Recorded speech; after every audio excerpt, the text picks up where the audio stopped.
What's up, guys? This is vanilla, not the flavor, but just sweet. Yeah, I just woke up because I want to shit on this anime. Anyway, I want to do something different with this channel, and it's been something that I've wanted to do for a long time now. Do rewrites for anime. Why the sudden idea, you ask? It's because I've begun to see a pattern regarding isekai anime. Like, every season we get an isekai show. Some are good, some are just, So I decided to take a shot at fixing some of the isekai anime. Starting off with Kenja no Mago, also known as Wise Man's grandson. The series revolves around a guy who dies and gets reincarnated to a fantasy world and gets ultra powerful just cause, and that's it. There's not really a conflict or premise going on here. It's just a guy who's ultra powerful and goes to school and loved by everyone and shit. Why do people watch this? So basically, there's nothing going in the story. I mean, there's so much wrong with the story. Oh my gosh, I'm so sleepy. Anyway, I think there's like a subplot or like underground assassins or something that's got it going for it, but that gets resolved easily. So, I mean, the main character defeats the final boss easily during the third episode, so everything else that happens after that is just shit. And that's why I decided to rewatch the show, identify its flaws, and rewrite the story into something more tolerable for an isekai anime. To take note that I have only read a few chapters of manga, and I dropped the anime after like the third episode, so I don't really know if it does get good or not. But for the sake of this rewrite, I'll only focus on parts that I have seen. Okay, so let's get on with the rewrite.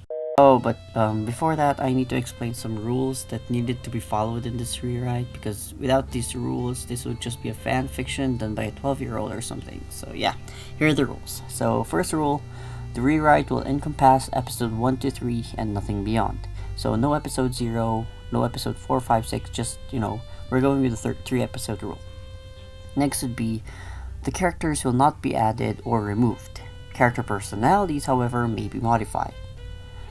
Because I really just want to fix the show and not really make it a different show entirely. Anyway, next rule would be, scenes will not be removed, but minor scenes might. Now again, I don't want to write a fan fiction because I just really want to fix the show, so I'm not going to remove scenes, I'm just going to move them or modify them. Next rule would be, the world will not be written anew, but it may be modified. That means world building, if it exists, at least it's gonna remain that way, but I might have to tweak a little things. I'm not gonna remove things, I'm just gonna tweak some things.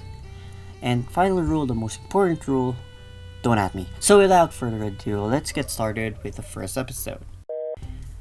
So during the first scene, we see an office worker in an office, then he leaves, then he gets hit by a truck, then he gets reincarnated to another world. So yeah, typical isekai open. So yeah, in the first scene alone, we already have like a problem. And no, the problem isn't that the first scene was an isekai trope, no. The problem is that the guy is an office worker. This poses problems in the later scenes because it doesn't add anything to the main character's new life in the other world, being knowledgeable with chemistry and physics and such. Sure, we're given a glimpse of books stacked in his desk, but that doesn't justify why he's so good at mixing elements later on in the series. So I'm gonna change this scene. Instead of starting off with an office worker in an office, why not start with a scientist working at a research lab? Why a scientist, you ask? I'll explain later on. Anyway, the scientist finishes his work and after seeing how late it's been, decides to go home, still lingering on a certain idea that keeps boggling his mind. While walking, he reads on a report on biochemicals or nuclear radiation or, something really sketchy.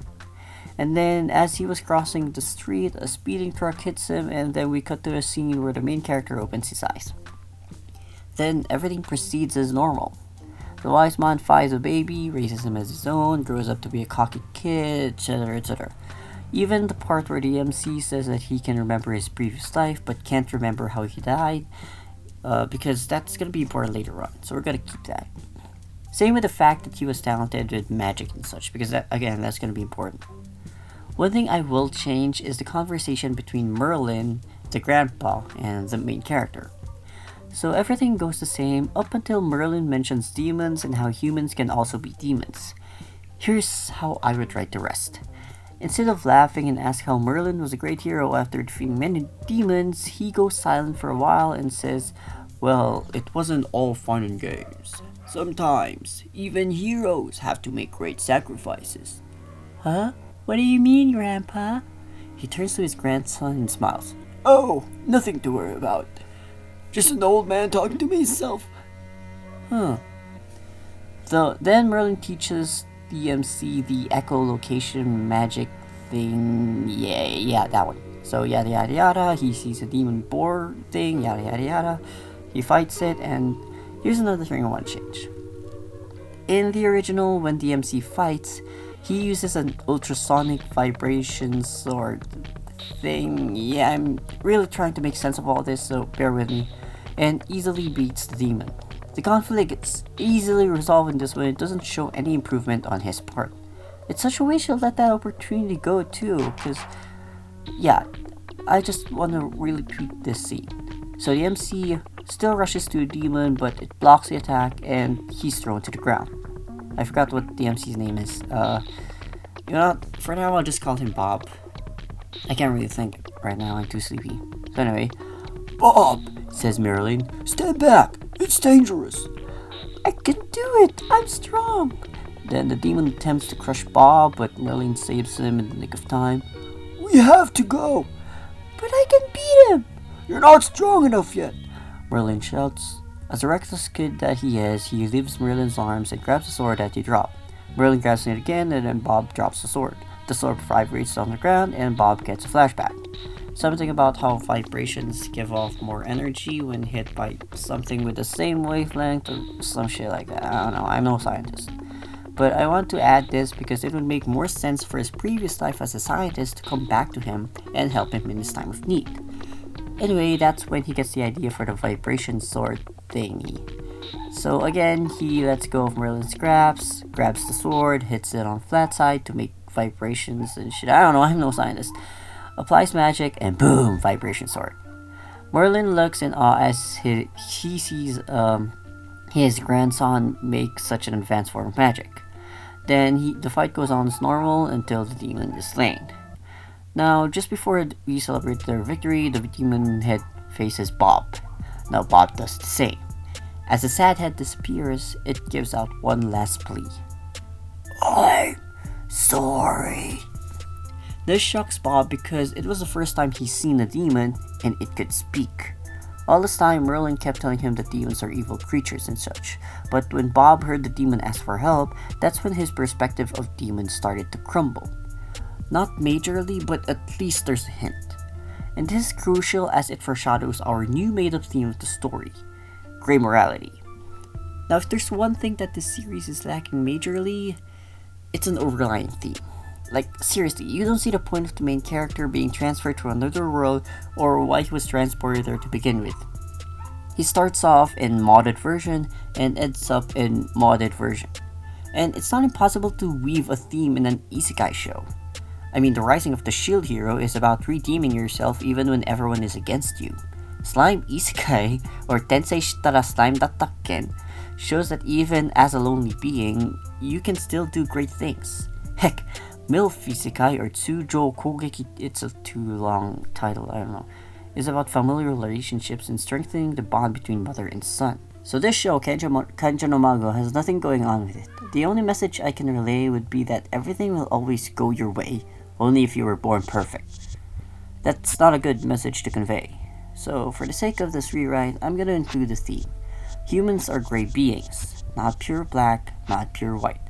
Why did I choose such a Wonder Woman-esque theme? You'll see later on. Then, like the original, Merlin is shocked, gets flashback of rescuing Bob as a child, whatever.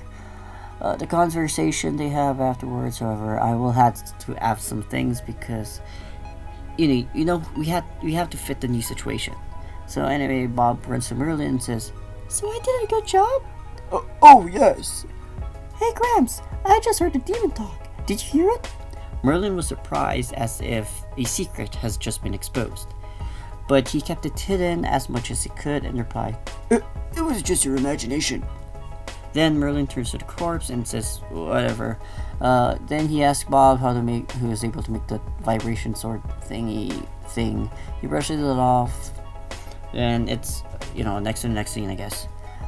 So we have Merlin and teachers discussing how Bob is improving at an unbelievable pace and mentions how he might be from another world. Again, it all goes as normal, but I want to add something to their conversation, starting from, Bob's orange couldn't mean less to me. All that matters is that when he looks up and calls me Grandpa, I can't help but adore him. Then the pink-haired grandma said, I forgot the name of the grandma, anyway. I can't believe I'm hearing this from the one man once known as a man of destruction. So instead of blushing like in the original, Merlin looks down and says, Well, I just hope he doesn't end up like me. You don't mean... I wouldn't want Bob to go through the same pain we felt. Then both the old heroes look melancholic. Then the certain structure changes the subject by saying how the nickname Wise Man suits Merlin better. Then the conversation goes on as normal. Them talking about how Bob is a nice kid makes more sense in context now that we've had a glimpse of who these heroes really were without spelling it out to the audience. So everything else goes the same as in the original. Merlin reveals that Bob is from another world and was rescued by Merlin. And now, with proper context that we're given, the following dialogues from the original will finally make more sense. Your temperature had dropped from the rain. Maybe that's why the demon missed you. But frankly, I wonder if it wasn't the same... No. Could it have been that red grizzly? Oh, great. It was a red grizzly. It wasn't a boar. My bad. Anyway. Bob! I was just thinking, it could be possible, If it was, then it's nice to think that I got to avenge my parents. There's a chance you just did that. So, do you have any idea who my parents were? The bodies were ripped beyond recognition, so no. At this part, again, I need to add some stuff. But why did the demons attack him? Were they important people, maybe? Well, he's like the only one that lived. It's possible that the demon transformed into a human. Transformed? Oh, it's nothing. Are you hiding something, Grandpa? Well, I can't hide it forever. What is it? What is it? I'll tell you when you're older. That's a promise. Okay. Then Merlin goes back to the previous topic. But I am sorry for your parents. It's alright. I was too young to remember anyway. It would have been nice to meet them, though. Also, I've always had a great grandpa. Then Merlin brushes yada yada yada. So why did I add that, you ask? Well, because in the original, Bob just says, oh well. Oh well. Oh well. You just found out that your parents were killed by a demon. The people who gave birth to you. Yeah, they died. And all you could say is, oh well? Even if he wasn't able to meet them, he should still have some sort of sympathy for them. But, oh well? It's not a good excuse. When someone's out for your head, you don't go, oh well. When you fall in love for the first time, you just don't go, oh well. Like, give a little more emotion to your characters, goddammit. So anyway, time skip to 5 years later, and we have a celebration for Bob teaching adulthood. We have Merlin, Granny, the trainers, and the king. Immediately, we have an issue. We are introduced to characters we weren't even introduced yet, and Bob acts like they've known them all his life. This is just lazy writing. Relationships don't just grow like that. It doesn't grow in the background. It needs backstory. It needs interaction. We don't see interaction between him, the two teachers, and the king prior to this introduction. With powerful characters like that, this relationship needs to be earned. The sword instructor and Granny I get because they were introduced during the previous scenes and we pretty much know who they are already. But these three do not have the right to be part of this celebration. Especially this merchant. Who the hell is this guy? What the hell is this doing in the scene? Who the hell are you? But don't get the wrong idea. I'm not going to remove them from this scene. I'm just going to take them out for a while and then introduce them later. So all we have in the celebration are Bob, Merlin, Granny, and the sword instructor. Now, the dialogues remain the same for everyone, But for all the characters that I removed, they will be divided equally to the present characters until the king arrives in the scene that I put him in. So anyway, Merlin gets the king's dialogues, Granny and the sword instructor get the teacher's dialogues, mix it up a bit a little, and etc, etc. Oh, and the merchant dialogue will go to Merlin too, because fuck this merchant, he doesn't deserve to be here. Anyway, during the part where they were talking about Bob never able to go out of the forest, this is when the king and the teachers are introduced. Someone barges into the door, we hear trumpets and marching. Who could that be? Oh no, Merlin sighs. They open the door and they are greeted by the king. The king embraces Merlin and tells him how long it's been since they saw each other. It's nice to see you, old friend. It's nice to see you too. The king turns to Bob and asks, Are you Bob, Merlin's grandson? sorry, I have to give an accent. It's just kind of hard to differentiate from the two. Yeah. He runs to Bob and grabs him by the shoulders. Merlin told me all about you. My, you look dashing. Thanks. You look like a thin. Has Merlin not been feeding you? Hey, don't blame it on me. Yeah, this will be the first time they'll be meeting. And yes, I gave the king personality. He was just so boring in the original, and he shows up a few times as well. I mean, we might as well give him personality and not just leave him as a cardboard. So, yeah, they laugh, then they join the party, and then they introduce themselves. Forgive me. I am decent. No friend of your grandfather. With me are my knights, Christina Hayden and Siegfried Marquez. I'm here to administer your coming of age trial. Coming of age trial? Yes, coming of age trial. I added that. The reason is because having Bob show off his power for no proper reason doesn't add to his character. I mean, it'll just show how mature Merlin is and how dense Bob is. Or vice versa. With the trial, here there's a reason why he has to show off his power without it looking like fan service. You haven't told more, Merlin? I did not want it to participate. But it's a tradition in the kingdom. I left the kingdom, remember? We traveled all the way here. You're not taking my grandson. Yes, Merlin bursts out of anger. We needed that here, especially since we just had that sweet family bonding talk a few scenes ago. We need tension here. We can't just go, oh well, to everything. For this conflict, Merlin has to decide to either let Bob stay in the forest, unknown of the dangers afoot, or let him go and see the trees himself. For the resolution, he needs to learn to let go of Bob. So anyway, this is when Bob stands up and says, I'll do it. What? I'll do the trial. Merlin looks worried as he knows what Bob is capable of. What are you doing? Oh wait, I forgot to. What are you doing? Granny asks. If I pass, so be it. If I fail, so be it. I'm not a kid anymore. I want to make my own decision. This line will show the difference between the young Bob and the older Bob. The young Bob, or the 8-year-old Bob, had Merlin tell him what to do, just like when they told him to run from the demon. The other Bob, now a bit more mature, doesn't want Merlin to tell him what to do anymore. You know, just like an angsty teenager, I guess. His desire to see the outside world will be what drives him. And so we have a motivation for him, and compared to him being a kid, as to how it was developed, it could be due to him doing only training in the forest and never being able to go outside. So that's his drive. Now in the original, his drive or his motivation is that he wanted to earn money. How did he get that motivation? It was already stated that he's never been outside of the forest, so how could he even know about money if he hasn't left the forest ever? Where did this desire come from? It was introduced as a kid, so who introduced it to him? Not Merlin, not Granny. Who? If you're referring to him in the previous world, he was a scientist, then what does that have to do with money? I'm pretty sure scientists don't want money. They want something else. I mean, it would be more in his character to desire to go outside and see the wider world. It makes sense because he's been trapped in the forest doing only hunting and training, and since, again, his previous life was a scientist, he'd want to discover what this new world is and how he can contribute to the world with his knowledge in science. that motivation would make more sense.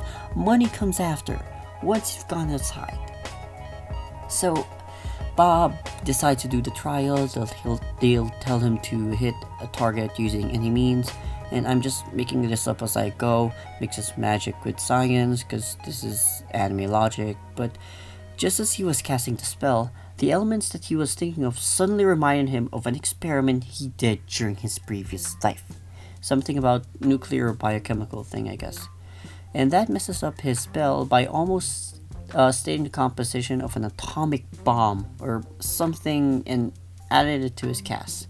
He stops midway though, but he had already casted it.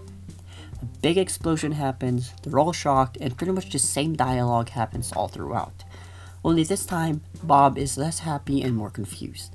They tell him how dangerous his powers really are. Bob is disappointed, but then Merlin stands up and asks him what he really wants. Bob tells him that he wants to go outside. Also, oh wait, this is from Bob. Also, I don't want what happened to my parents happen to other people. Merlin smiles and gives him his permission. Bob is happy, but the others are still concerned. Then the king tells him that he can enroll in the academy where professional instructors would help him learn and control his powers. Merlin is hesitant, but after seeing the fire in Bob's eyes, he agrees and they all go to the kingdom. So, as they travel, Bob is filled with excitement while the two elders feel nothing but anxiety. Also, they're asleep because the trip took longer than they expected. Also, they're old people. They need to sleep. Come on. It's been so long since Merlin had gone to the kingdom, so he felt kind of uneasy. And also sleepy.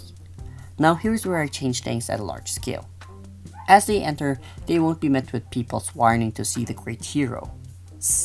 I guess. Everyone sees the carriage, but they don't know who's inside exactly. So this would provide perspective of the townspeople. They know what the carriage holds, that the carriage, I guess, holds someone important, but they don't know who exactly is in that carriage.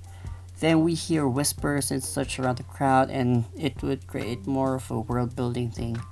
Now in the original, this is where they head to the mansion, and the servants of the mansion are introduced. I've always found this scene pointless because they don't even utilize a mansion. So, like last time, we're gonna move this scene for later and tinkle with it a bit. Instead, we're gonna skip to a scene and move on with the rescue the damsel in distress scene. So, Bob and Merlin are still in the carriage, headed to the castle, when Bob sees, through the window, someone being harassed somewhere in the alley. As the reckless kid that he is, he steps out of the carriage without waking his two companions, the heroes, and helps the girl. And everything goes as normal. Well, this time, after he helps the girl, the carriage disappears, he's lost, the girl's having to catch up, yada yada yada yada. And that's where the episode ends. Anyway, I'm tired, I'm sleepy, I'm gonna stop here for now. But so far, we've done some progress. There's now a theme revolving around the story, there's a secret that Merlin's keeping from Bob, and the flashbacks had way more depth. Now again, the purpose of this rewrite is not to prove that the original had no potential and that my rewrite was better, but I want to present that the show actually had potential. The creators were just too lazy to address these flaws and ended up with a really mediocre show. I guess I'll try to finish the rewrite for episode 2 by the end of the week, so please subscribe to the channel if you want to see the continuation. Because there's still some things I really want to add and explain further, like the hinting of demon corruption, Bob's connections to his previous life as a scientist, and so much more. So anyway, this has been my first rewrite ever. I hope you guys like it, and if you did, leave a like, and again, subscribe down there for more videos like this. As always, this is vanilla, not the flavor, but just sweet.